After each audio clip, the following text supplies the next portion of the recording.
I'm Sarah, 28, and last Sunday at my cousin's wedding reception, my mother stood up in front of 52 people and announced that I had never lifted a finger to help this family.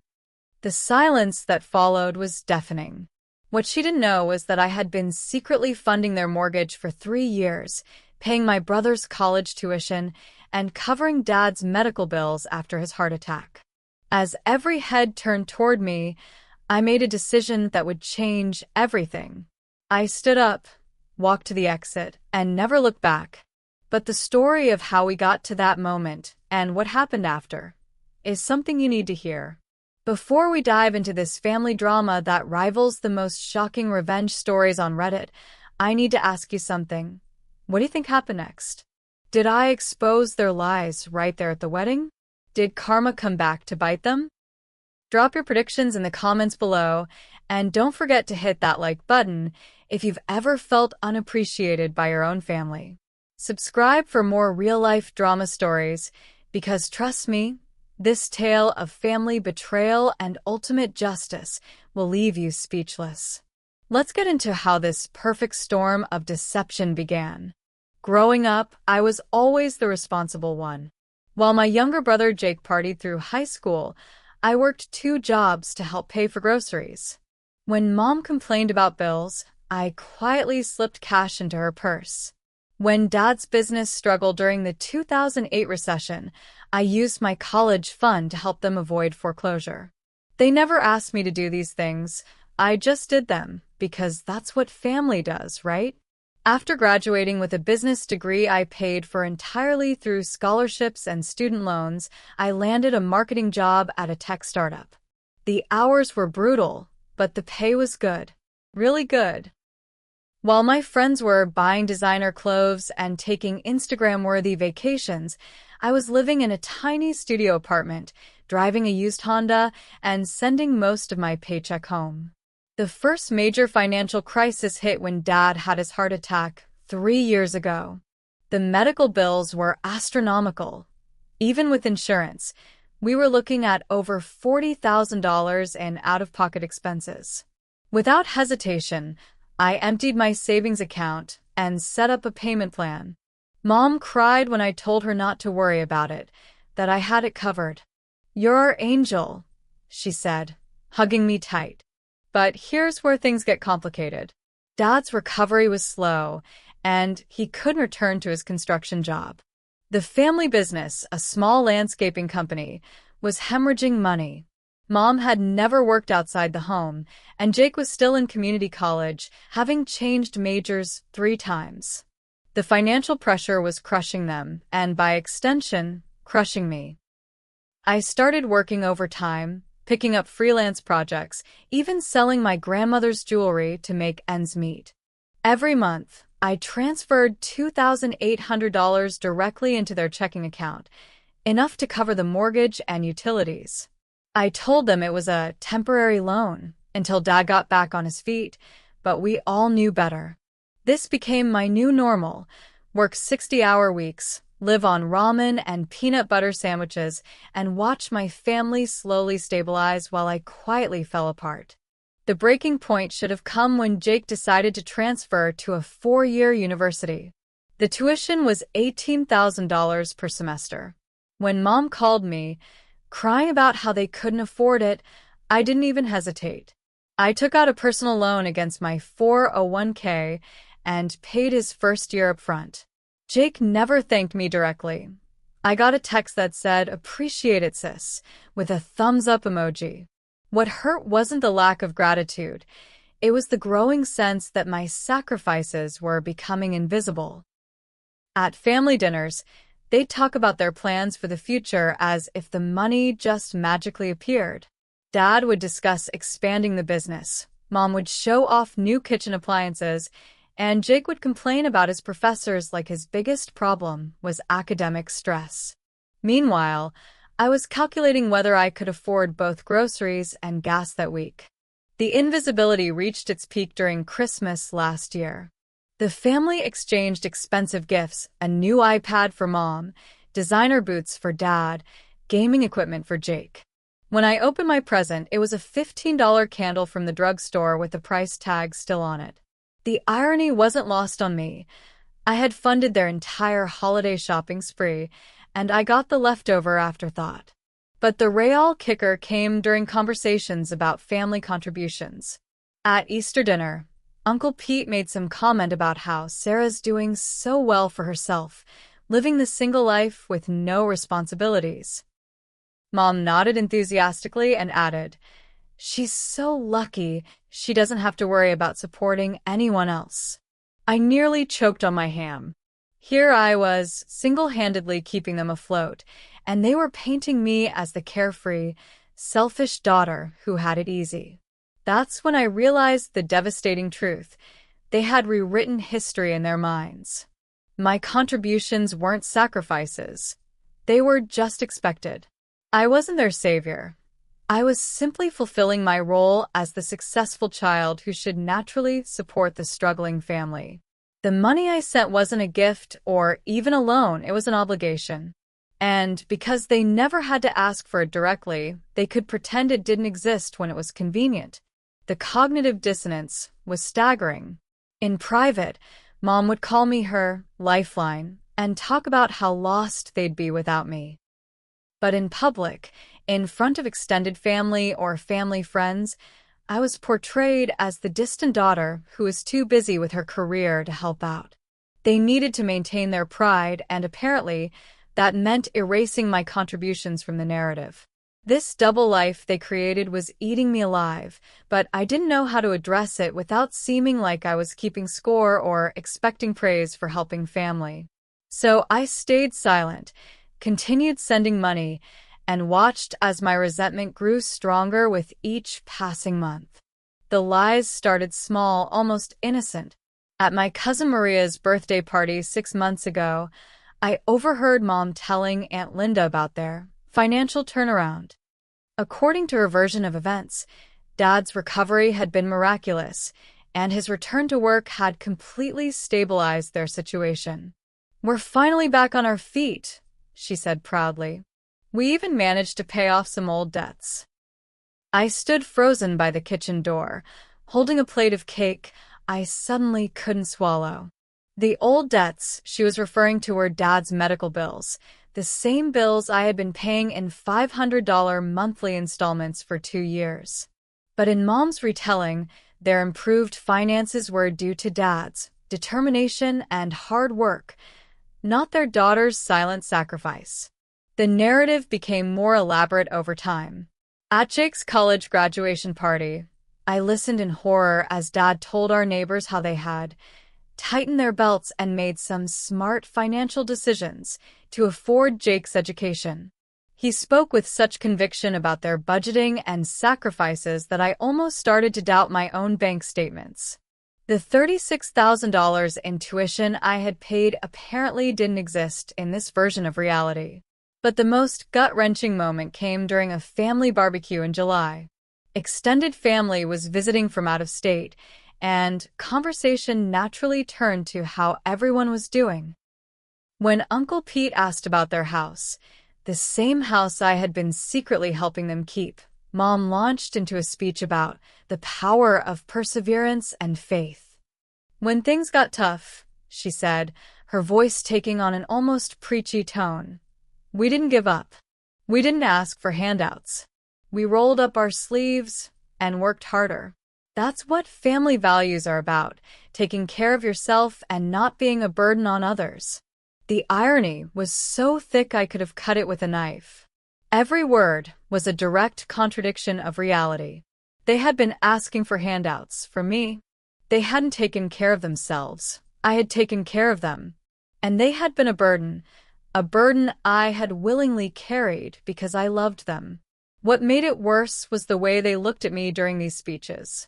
Not with guilt or acknowledgement, but with a kind of expectant pride, as if they were waiting for me to nod along and validate their fictional narrative. They had become so invested in this alternative version of events that they seemed to genuinely believe it. The psychological manipulation was subtle, but devastating. When I tried to bring up my contributions in private conversations, they would deflect or minimize them. "Oh, that little bit you helped with Dad's bills," Mom would say dismissively. "That was sweet, but we would have figured it out anyway." The little bit was $40,000. The money that saved their house wasn't a gift. It was just Sarah being Sarah. They had created a perfect system. Accept my help behind closed doors while erasing it from public memory. This allowed them to maintain their pride and dignity in front of others while still benefiting from my sacrifices. I was their secret safety net, but acknowledging that safety net would have meant admitting vulnerability, dependence, and failure to live up to their own standards of self-reliance. The gaslighting extended beyond money. When I mentioned feeling unappreciated, Mom would get defensive and start listing all the ways they had supported me over the years. "We raised you, didn't we? We gave you a good home, drove you to soccer practice, helped with homework." As if the basic obligations of parenthood somehow created a lifetime debt that I could never repay. Jake's attitude was perhaps the most infuriating. When I mentioned the tuition payments during a rare honest conversation, he shrugged and said, "I mean, you're doing well, so it's not like it hurt you or anything." The assumption that my success meant my money was somehow less valuable, less hard-earned, less sacrificial, was breathtaking in its selfishness. The final insult came when they started giving me financial advice. Dad would lecture me about building wealth and planning for the future, apparently forgetting that my lack of savings was directly related to funding their present. Mom would suggest I invest in real estate or start a retirement fund, seemingly oblivious to the fact that I couldn't invest money I didn't have because I had invested it in their survival. By the time of the wedding, I realized I was living in an alternate reality. In my world, I was the family's financial backbone, working myself to exhaustion to keep them afloat. In their world, I was the selfish daughter who had never contributed anything meaningful to the family's well-being. These two realities were about to collide in the most public, humiliating way possible. The stage was set for the ultimate betrayal, and I had no idea it was coming. The wedding invitation arrived on a Tuesday, my cousin Rachel's engagement to her longtime boyfriend Marcus. It was going to be a big affair, the kind of family gathering where everyone comes together to celebrate, catch up, and inevitably compare life achievements. I should have been excited, but something felt off from the beginning. The first red flag came during the wedding planning discussions. At a family dinner 2 months before the event, the conversation turned to wedding gifts and contributions. Aunt Jennifer mentioned how she and Uncle Pete were helping pay for the flowers, and Grandma was covering the rehearsal dinner. That's when Mom piped up with her contribution announcement. "Well, we're handling the bar service," she said with obvious pride. "It's expensive, but family is worth it. We believe in stepping up when it matters." I nearly choked on my pasta. The bar service cost $3,200. I knew because Mom had called me 3 weeks earlier, crying about how they couldn't afford it, but didn't want to look cheap in front of the extended family. Without thinking twice, I had transferred the money and told her to consider it my gift to Rachel and Marcus. But now, sitting at that dinner table, listening to Mom take full credit for their generous contribution, I felt something crack inside me. This wasn't just about money anymore. It was about recognition, respect, and the fundamental dishonesty that had infected our entire family dynamic. The second red flag came during the dress shopping expedition. Rachel had asked all the female cousins to go wedding dress shopping as a bonding experience. While we were at the bridal salon, conversation turned to family support and gratitude. "I'm so lucky to have such a generous family," Rachel gushed, trying on her third dress. "Like, Sarah's parents are paying for the entire bar service. How amazing is that?" I smiled and nodded, but inside I was screaming. Mom, who was helping adjust Rachel's train, just smiled and said, "Family takes care of family." That's how we were raised. The third and final red flag came during the rehearsal dinner. I was seated at the family table, watching Mom and Dad hold court with relatives I hadn't seen in years. The conversation inevitably turned to their recent financial recovery and how proud they were to have gotten back on their feet without asking anyone for help. Uncle Pete raised his glass and toasted their resilience and independence. Aunt Linda commented on what a good job they had done, rebuilding after hard times. And through it all, Mom and Dad accepted the praise with gracious smiles, as if their recovery had been entirely their own doing. That night, lying in my hotel bed, I realized I had become a ghost in my own family story. Every contribution I had made, every sacrifice I had endured, every dollar I had sent, all of it had been erased from their narrative. I wasn't just unappreciated. I was invisible. I spent hours staring at the ceiling, trying to figure out how we had gotten to this point. How had my well-intentioned help become such a toxic dynamic? How had my parents become so comfortable rewriting history? And most importantly, what was I going to do about it? The wedding day dawned bright and beautiful. Rachel looked stunning, Marcus was beaming, and the entire family seemed caught up in the joy of the celebration. I put on my best dress, painted on a smile, and prepared to play my role as the successful but emotionally distant daughter. During the ceremony, I found myself studying my family. Mom dabbed at her eyes during the vows, looking every inch the devoted mother and aunt.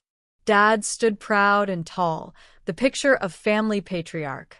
Jake, in his groomsman tuxedo, looked handsome and responsible. To any outside observer, we were the perfect American family.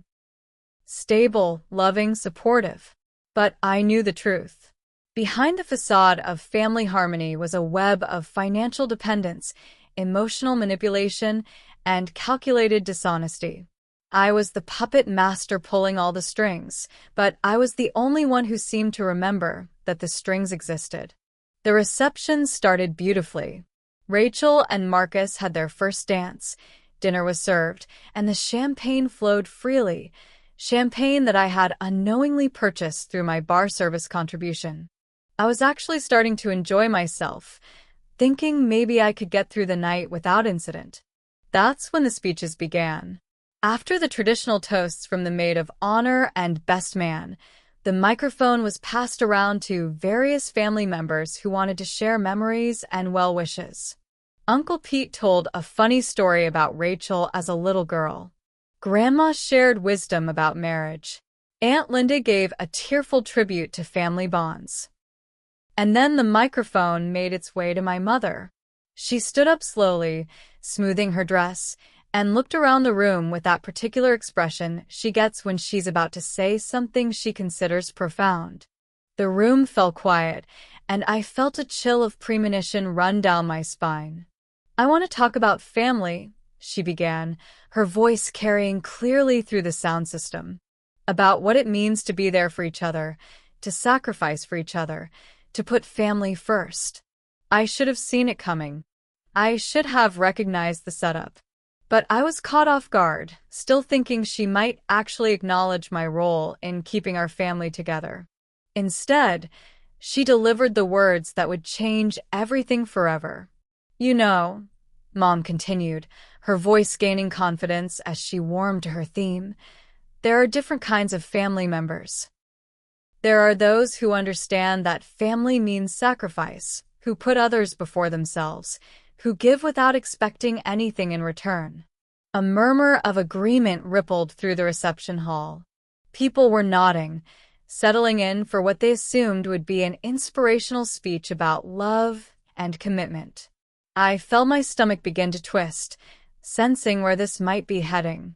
"My husband and we've always believed in taking care of our own," she said, her voice taking on a slightly righteous tone. "When times got tough, we tightened our belts. When bills piled up, we worked harder. When our son needed help with college, we found a way. We never ask for handouts because that's not who we are. The irony was so stark it was almost comical. Every word was a direct lie, but she delivered it with such conviction that I almost wondered if she had somehow forgotten the reality of the past 3 years. The room was eating it up. Heads nodding, people smiling approvingly at this tale of American determination and family values. But then, and here her tone shifted slightly, becoming more pointed, there are family members who think that success means you don't have to contribute.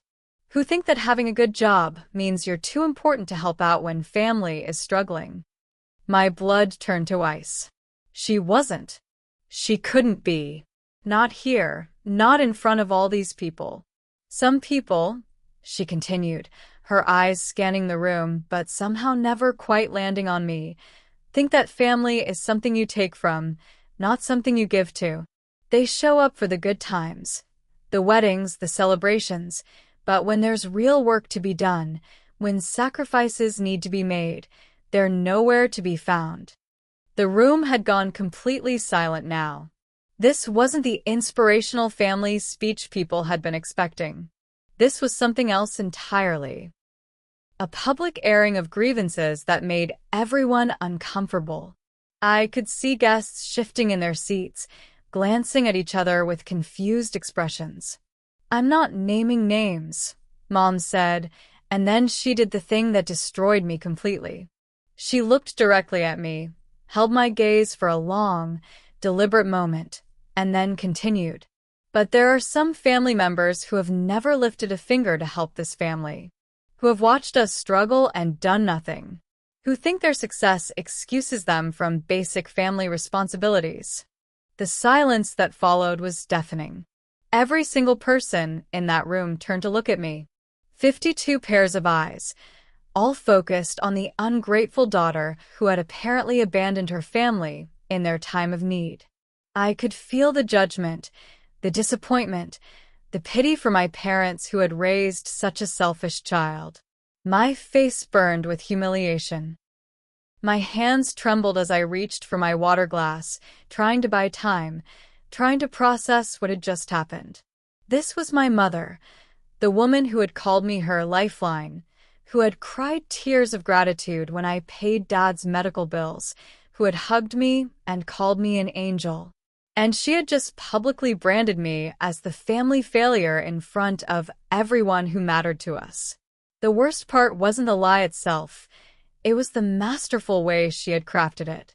She had positioned herself and Dad as the heroic, self-reliant parents who had overcome adversity through determination and hard work. Jake was implicitly included in this narrative as the grateful son who had accepted their sacrifices graciously. And I was the villain, the successful but heartless daughter who had turned her back on family. She had taken 3 years of my financial sacrifices, my sleepless nights worrying about their bills, my empty bank account and delayed dreams, and she had not only erased them. She had weaponized their absence in a fictional narrative designed to publicly shame me. Anyway, Mom concluded, her voice returning to its earlier warm tone, I just wanted to say how proud I am of Rachel and Marcus, and how grateful I am for family members who understand what it means to be there for each other. She sat down to polite applause, but the damage was done. The conversation at nearby tables had already started, whispered comments about family dynamics, speculative glances in my direction, the kind of gossip that would follow me at every future family gathering. I sat there for what felt like hours but was probably only seconds, my mind racing through possible responses. I could stand up and defend myself, lay out the financial truth in excruciating detail. I could expose every lie, every contradiction, every dollar I had contributed to their survival. I could destroy the narrative she had so carefully constructed. But what would that accomplish? It would turn Rachel's wedding into a family battlefield. It would embarrass everyone involved, including myself. And ultimately, It would just be my word against theirs, and they had already proven they were willing to rewrite history to preserve their version of events. So instead, I made a different choice.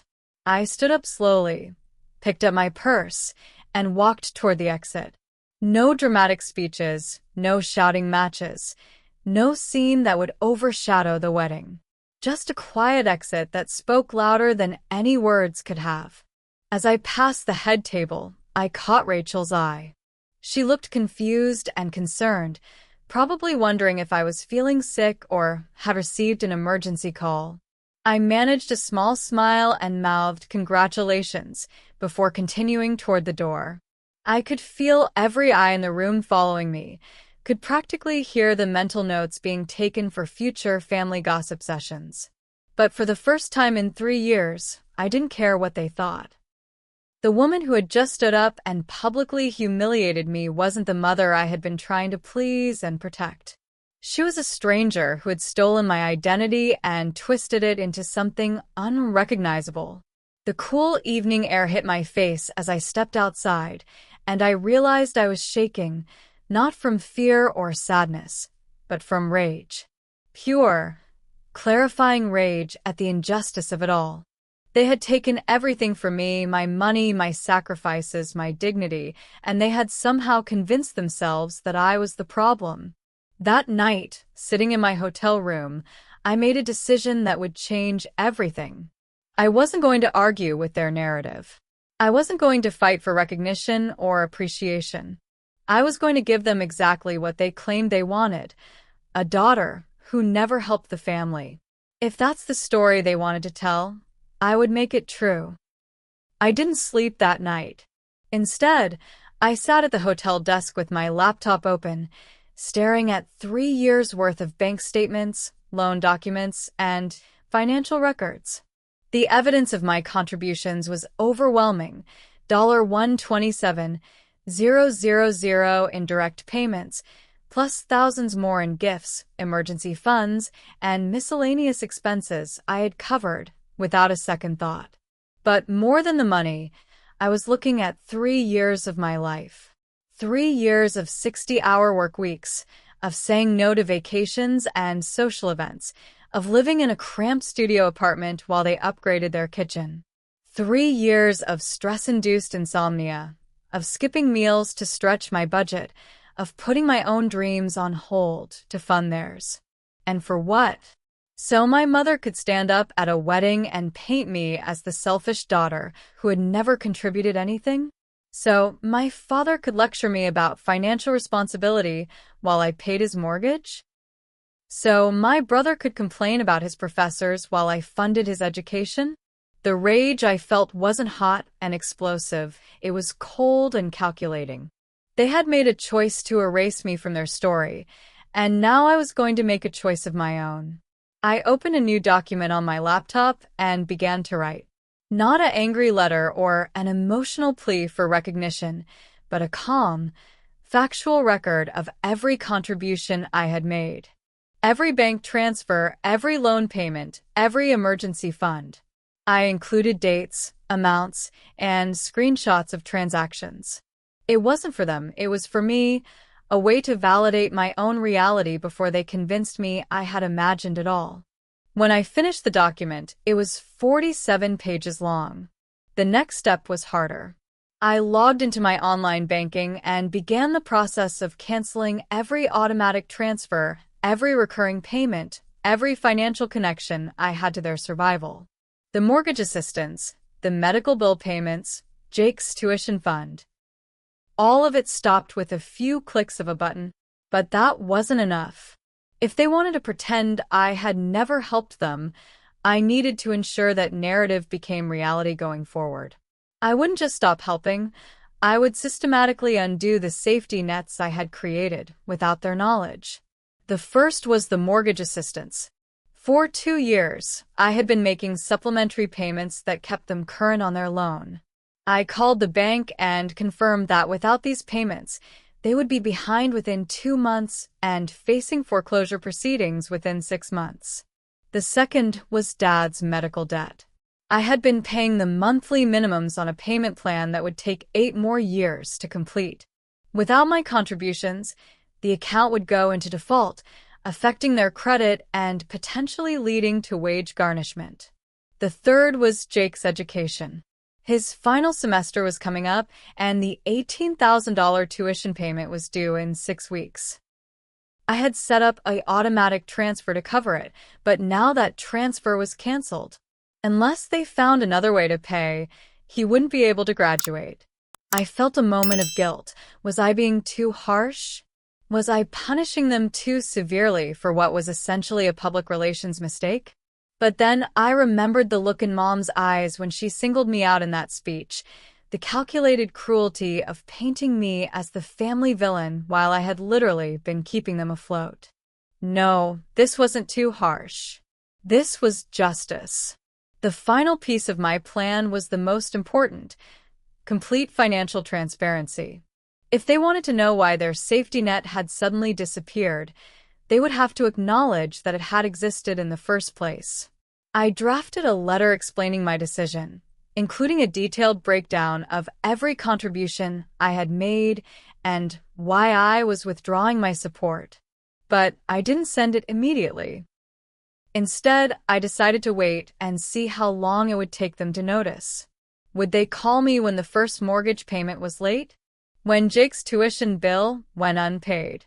Or would they somehow find a way to maintain their fiction that they had never needed my help? The answer came sooner than I expected. 3 days after the wedding, my phone rang. It was Dad, and his voice was tight with barely controlled panic. "Sarah, we need to talk. There's been some kind of banking error with the mortgage payment. The bank says they didn't receive our usual payment, but I know we sent it. Could you call them and straighten this out?" The usual payment he was referring to as my monthly $2,800 transfer.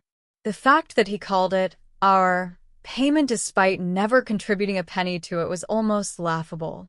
"I'm sorry, Dad, but I'm not involved in your mortgage payments," I said calmly. "You'll need to handle that directly with the bank." "What do you mean you're not involved?" "You always..." He stopped himself, perhaps realizing he was about to acknowledge something that didn't exist in their official family narrative. "I always what, Dad?" The silence stretched between us. He couldn't say it, couldn't admit that I had been making their mortgage payments, because that would contradict everything Mom had said at the wedding. But he also couldn't figure out how to solve the problem without acknowledging my role. "There must be some mistake," he finally said. "We've never missed a payment." "Then I'm sure you'll get it sorted out," I replied. "Is there anything else? Sarah, are you upset about something? You sound different." This was my opening. I could have launched into a detailed explanation of my hurt feelings, could have demanded an apology, could have tried to salvage some version of our relationship. Instead, I chose to give him exactly what he and Mom had asked for. "Not at all, Dad. I'm just focusing on my own life now. Like you said at the wedding, family is about stepping up and taking care of yourself without asking for handouts. I think that's good advice for everyone." The irony wasn't lost on him, but he couldn't call me out on it without admitting that their whole self-reliant family narrative was a lie. That phone call was followed by 3 more over the next 2 weeks, each one more desperate, each one dancing around the truth they couldn't bring themselves to acknowledge. Mom called about errors with Jake's tuition account. Jake called about problems with his financial aid. Dad called again about banking issues with the medical payments. Each time, I offered sympathy and suggested they handle it themselves, just like the strong, independent family they had claimed to be. Each time, I could hear the growing panic in their voices as they realized their safety net was gone, and they couldn't figure out how to ask for it back without admitting it had existed in the first place. They had painted themselves into a corner with their own lies, and now they were trapped. 6 weeks after the wedding, the first domino fell. Jake called me at 11 p.m. on a Tuesday, his voice shaking with barely controlled panic. "Sarah, I got kicked out of my classes." They're saying there's an outstanding balance on my tuition account. This has to be a mistake. Mom and Dad said they had it covered. I felt a moment of sympathy for him. Unlike our parents, Jake genuinely didn't know the full extent of my financial contributions. In his mind, the money had always just appeared when needed, and he had never questioned the source. That's terrible, Jake. Have you talked to Mom and Dad about it? I called them first, obviously. Mom started crying and Dad started yelling about bureaucratic errors. They said they'd handle it, but Sarah, registration for my final semester closes in 3 days. If this doesn't get resolved, I can't graduate. The desperation in his voice was real. He was 3 credits away from his business degree, had already accepted a job offer contingent on graduation, and his entire future was suddenly in jeopardy. I'm sure they'll figure it out, I said, maintaining my careful neutrality. They've always been good at finding solutions. Sarah, please. Jake's voice cracked. I know we're not super close, but you work in finance. Could you maybe call the bursar's office? Maybe if they hear from someone who understands the system. This was the moment I had been waiting for. Jake was asking me to help, which meant he was acknowledging that I had skills and resources they needed. But he still couldn't bring himself to ask directly for money, because that would contradict the family narrative that I had never contributed anything. Jake, I'd love to help, but I'm not sure what I could do that you and Mom and Dad can't do yourselves. You're a smart family who's always been good at handling your own problems. I could practically hear him processing the subtle reference to their wedding speech. He was smart enough to recognize that I was throwing their words back at them, but not quite ready to confront the implications. Right, but I have faith that you'll work it out. You always do. The second domino fell 2 weeks later. This time it was Mom, and she was past the point of maintaining pretenses. Sarah Elizabeth Mitchell, you need to tell me what is going on with these bills. Her voice was sharp with the authority she had wielded when I was a teenager, but it no longer had power over me. I'm not sure what you mean, Mom. Don't play dumb with me. The mortgage company called today. They're saying we're 2 months behind, which is impossible because we've never missed a payment. Then, the medical billing company calls saying our payment plan is in default. And now Jake can't register for classes. Something is very wrong here. Her tone suggested that I should immediately jump into action, start making phone calls, and fix whatever mysterious errors had befallen their perfect financial management system. The old Sarah would have done exactly that. That sounds very stressful, I said instead. Have you thought about maybe getting a financial advisor to help you sort it out? A financial advisor? Sarah, we can't afford. She stopped herself mid-sentence, perhaps realizing she was about to admit they had financial problems. Can't afford what, Mom? Another long silence. She was trapped between her pride and her desperation, unable to ask for help without admitting they needed it, unable to maintain their fiction without acknowledging its contradictions. Nothing. Never mind. We'll handle it ourselves. I'm sure you will. You're very capable people. The third domino was the biggest one. 3 months after the wedding, Dad had a minor heart episode. Not serious enough to be life-threatening, but scary enough to require a hospital stay and additional medical testing. The bills started arriving immediately, and without my safety net, they had no way to pay them. This time, Mom called me crying. Sarah, I don't know what to do. They want $8,000 upfront for Dad's cardiac catheterization, and insurance is only covering 60%. The mortgage company sent a foreclosure notice. Jake had to withdraw from school and move back home. Everything is falling apart. For the first time in months, her voice carried genuine vulnerability instead of entitled expectation. She wasn't demanding that I fix things. She was admitting they couldn't fix things themselves. That sounds overwhelming, Mom. What are you going to do? I don't know. I've applied for jobs, but I haven't worked in 20 years and no one wants to hire me. Dad can't go back to heavy construction after the heart problems. Jake is talking about joining the military because he can't afford to finish college. The military comment was clearly designed to make me feel guilty, the implication being that my selfishness was forcing my brother to risk his life. But I had moved past guilt into a clearer understanding of emotional manipulation. The military might be good for Jake. Structure, training, educational benefits. Some people really thrive in that environment. Sarah. Mom's voice cracked. We're going to lose the house. This was it, the moment of truth. She was finally admitting they needed help, but she still couldn't bring herself to acknowledge where that help had previously come from. In her mind, they were facing this crisis for the first time, as if the past 3 years of my support had never happened. I'm sorry to hear that, Mom. Have you talked to the bank about modification options? Sometimes they'll work with families who are experiencing financial hardship. We've tried everything. Sarah, please. I know we haven't always appreciated. She stopped, unable to finish the sentence.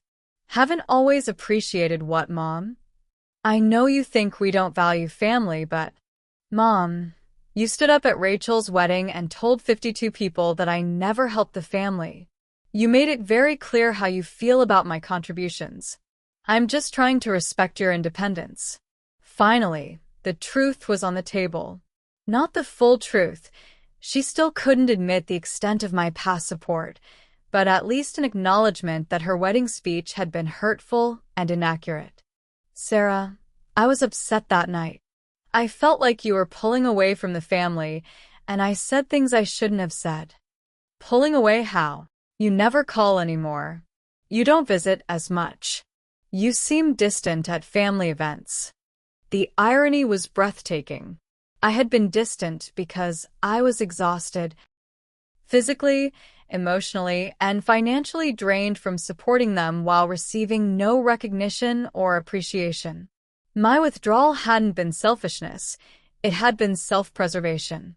So your solution was to publicly humiliate me? I didn't mean to humiliate you. I wanted you to understand how much we need family to stick together.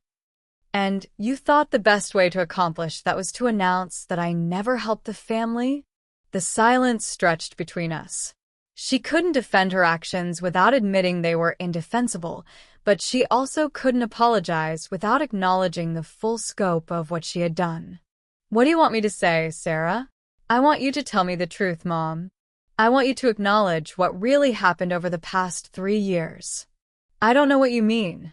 Even now, even with their house facing foreclosure and their lives in ruins, she couldn't bring herself to admit the reality of my contributions. The psychological investment in their fictional narrative was so deep that she would rather lose everything than acknowledge the truth. Then, I guess we don't have anything else to talk about. Sarah, please. We're family. Are we? Because family members don't usually lie about each other in public. Family members don't usually erase each other's contributions to maintain their own pride. Family members don't usually take credit for sacrifices they never made. I hung up the phone and sat in the silence of my apartment, the same small apartment I had been living in for 3 years because I couldn't afford anything better while supporting them. For the first time in months, I felt something approaching peace. The final domino fell 6 weeks later, and it came in the form of a letter forwarded to my address. It was from a bankruptcy attorney, informing me that my parents were filing for Chapter 7 bankruptcy protection. All of their debts. The mortgage, the medical bills, the credit cards they had maxed out trying to maintain their lifestyle would be discharged. They would lose the house, but they would also lose the financial burden that had been crushing them. In a twisted way, my withdrawal of support had forced them to confront their reality and find a legal solution they might never have considered while I was quietly keeping them afloat. Jake, meanwhile, had indeed joined the army. He called me the night before he shipped out for basic training, and for the first time, we had an honest conversation. I need you to know that I didn't realize, he said quietly. About the money, I mean. I always thought Mom and Dad were handling everything, but after everything fell apart, I started putting pieces together. The timing of when our problem started, some things Mom let slip when she was stressed. Sarah, were you paying for my college? Does it matter now? It matters to me. I need to know if I owe you an apology. I considered lying, maintaining the fiction that would be easier for everyone. But Jake deserved better than that. Yes. I paid your tuition, and the mortgage payments, and Dad's medical bills.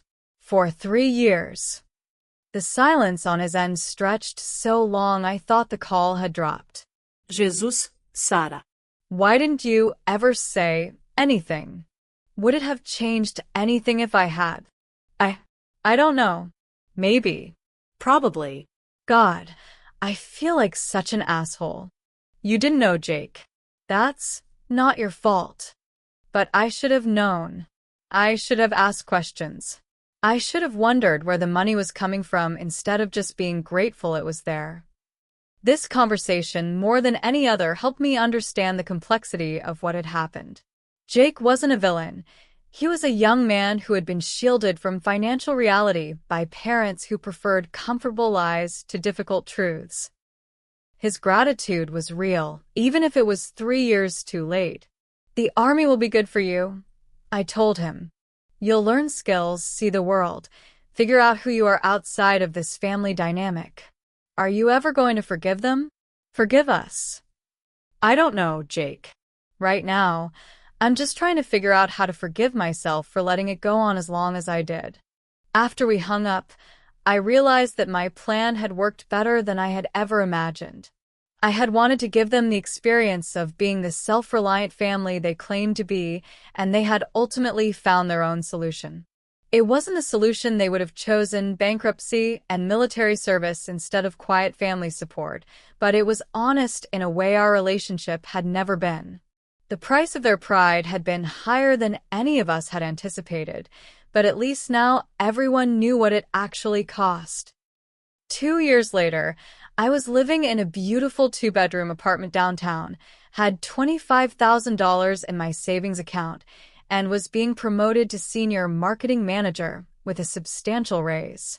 The financial freedom I gained from cutting ties with my family's drama had allowed me to finally build the life I had always wanted but never been able to afford. The transformation wasn't just financial, it was psychological. For the first time in years, I wasn't constantly worried about someone else's crisis. I wasn't checking my phone obsessively for calls about medical emergencies or mortgage problems. I wasn't calculating whether I could afford groceries after sending money home. I was living my own life, making my own choices, and the relief was intoxicating. That's not to say it was easy. The guilt came in waves, especially during holidays and family milestones. When Jake graduated from military training, I felt a pang of sadness that we couldn't celebrate together. When Dad had another minor heart episode, I had to resist the urge to call and check on him. When I heard through the family grapevine that Mom had finally found a job at a local retail store, I felt proud of her for adapting to her new reality. But I also felt something else: vindication. They had survived. They had found solutions. They had proven that they were, in fact, capable of the self-reliance they had always claimed to possess. My support hadn't been necessary, it had been enabling. The real test came when Rachel called me about her first anniversary party. After everything that had happened at her wedding, I wasn't sure I would be welcome at family events, but she insisted that she wanted me there. That whole thing with Aunt Susan's speech was weird and uncomfortable for everyone, she said diplomatically. But your family, and this is a family celebration. I almost declined. The thought of facing Mom and Dad after 2 years of silence was daunting. But I realized that avoiding them forever would mean letting their actions control my choices, and I had worked too hard to reclaim my independence to give them that power. So I went to the party. The reunion was awkward, but not hostile. Mom and Dad looked older, more worn down by their experiences, but also somehow more grounded. The financial crisis had stripped away some of their pretenses and forced them to confront reality in a way they never had before. Mom approached me during the cocktail hour, and I could see the nervousness in her eyes. "Sarah, I'm glad you came. I wasn't sure you would. Rachel asked me to come. I wouldn't want to disappoint her." "Of course." She fidgeted with her drink, clearly wanting to say more but not sure how to begin. "You look good." "Happy." "Thank you." "I am happy." "That's good." That's really good." We stood in uncomfortable silence for a moment, 2 years of unresolved conflict hanging between us like a wall. "Sarah, I need you to know that I think about what I said at the wedding every day. I was wrong. I was scared and proud and stupid, and I said things that weren't true." This was the closest she had ever come to a real apology, and I could see how much it cost her to say it. "I appreciate that, Mom. Is there any way we could try to rebuild things? Not go back to how they were, but maybe find a new way to be family?" The question hung in the air between us. Part of me wanted to say yes immediately, to rush back into the familiar pattern of caretaking and enabling. But I had learned too much about myself and our dynamic to make that mistake again. "I think that depends on what you mean by being family. If you mean going back to the way things were, then no. That wasn't healthy for any of us. But if you mean building something new based on honesty and mutual respect, then maybe." "What would that look like?" "It would look like acknowledging the truth about what happened. It would look like taking responsibility for your own choices and their consequences. It would look like treating me as an equal adult instead of a resource to be managed." She nodded slowly, and I could see her processing the implications. "I can try to do that. We all can. We'll see." Later that evening, Dad found me on the patio, looking out at Rachel's garden. "Your mother says you two talked." "We did. She also says you're willing to consider rebuilding our relationship." I said maybe. "A lot depends on whether you're all willing to do the work." He was quiet for a long moment, and when he spoke again, his voice was rough with emotion. "Sarah, I need you to know that losing you is worse than losing the house. The bankruptcy, the financial problems, all of that, we survived it.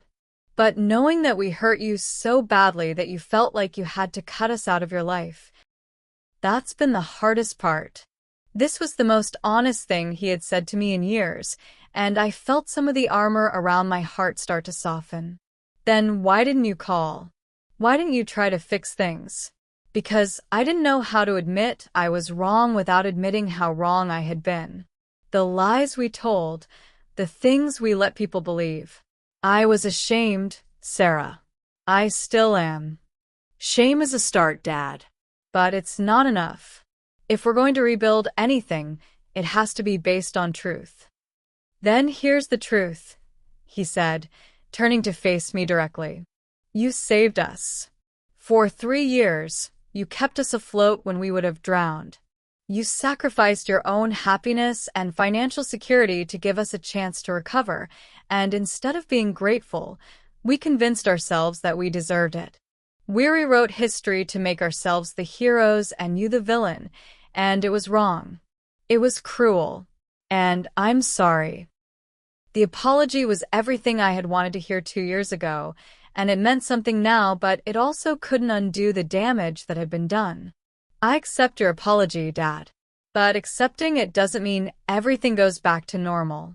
"I understand. What can we do to earn your trust back?" "Start with the truth. Stop pretending that your recovery was all your own doing. Stop taking credit for sacrifices you didn't make. Acknowledge what really happened, not just to me, but to other people. Let Jake know that his education was paid for by his sister, not his parents. Let the extended family know that the bar service at Rachel's wedding was my gift, not yours. That's going to be humiliating. Now you know how I felt at the wedding." He nodded, accepting the justice of it. Anything else? Respect my boundaries. I'm not your emergency fund anymore. I'm not your safety net. I'm your daughter, and I deserve to be treated like a person, not a resource. Fair enough. The conversation wasn't a magical healing moment. Too much had happened for that. But it was a beginning. A recognition that our family dynamic had been toxic and needed to change if we were going to have any relationship at all. Over the following months, things slowly began to shift. Mom called to chat about her new job instead of calling with financial emergencies. Dad sent me articles he thought I'd find interesting instead of asking for help with bills. Jake, now stationed in Germany, emailed regularly with stories about his experiences and photos of places he was visiting. Most importantly, they started telling the truth. At family gatherings, when people asked about their recovery, they acknowledged my role instead of erasing it. When Jake's army friends asked about his college education, he told them his sister had made it possible. When Mom's coworkers commented on their resilience during hard times, she mentioned the family member who had helped them through it. It wasn't perfect. There were still moments of tension, still conversations that dredged up old resentments, still boundaries that had to be reinforced. But it was honest in a way our relationship had never been before. The real turning point came on my 30th birthday. Instead of the usual drugstore candle or thoughtless gift card, I received a package with something that took my breath away, a photo album documenting every contribution I had made to the family over the past 3 years. Bank statements showing my transfers, receipts for gifts I had bought, screenshots of tuition payments, medical bills with my payment confirmations attached. Every sacrifice, every moment of support, every dollar. All of it carefully documented and presented as a testament to what I had done for them. On the first page, in Mom's handwriting, was a note. Sarah, this is the story we should have been telling all along. Thank you for everything you did for us, and thank you for having the strength to stop doing it when it became unhealthy. We love you, and we're proud of the woman you've become. I cried reading it. Not from sadness, but from relief. They had finally seen me. They had finally acknowledged the truth. They had finally understood that love isn't just about giving, it's also about knowing when to stop giving.